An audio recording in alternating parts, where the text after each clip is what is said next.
18 pompiers, bonjour. Depuis tôt ce matin, des centaines d'appels arrivent au service départemental d'incendie et de secours du Jura.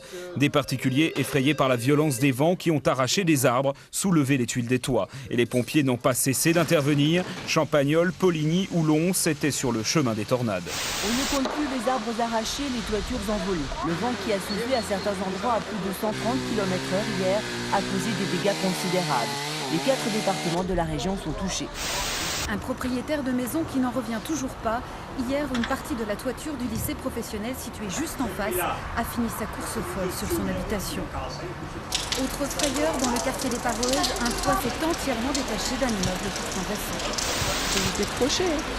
On a eu peur, les locataires après sont restés dans les escaliers, on les a envoyés à droite à gauche, enfin, c'est dans la famille, après la mairie a été prévenue. Enfin, c'est un peu la panique quand ça se passe, on s'y attend pas. Un spectacle de désolation. Sur des hectares et des hectares, les arbres sont arrachés, déracinés, hachés.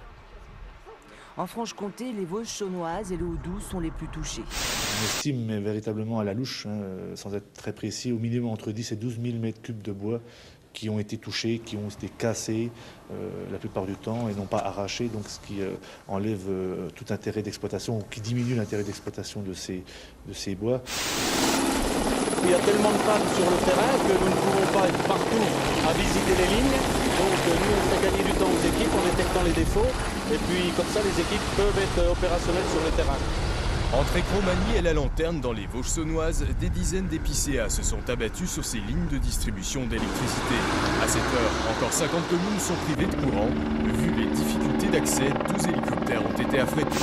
Dans le même périmètre, une ligne de 220 000 volts et plusieurs de 20 000 moyenne tension sont prises d'assaut par les lignards, ces monteurs voltigeurs, en l'air depuis 7 heures et jusqu'à 23 h ce soir. C'est très difficile d'avancer. En plus, voilà qu'il va faire nuit, on va être obligé de travailler avec des lampes électriques une partie de la nuit. C'est très difficile. Oui.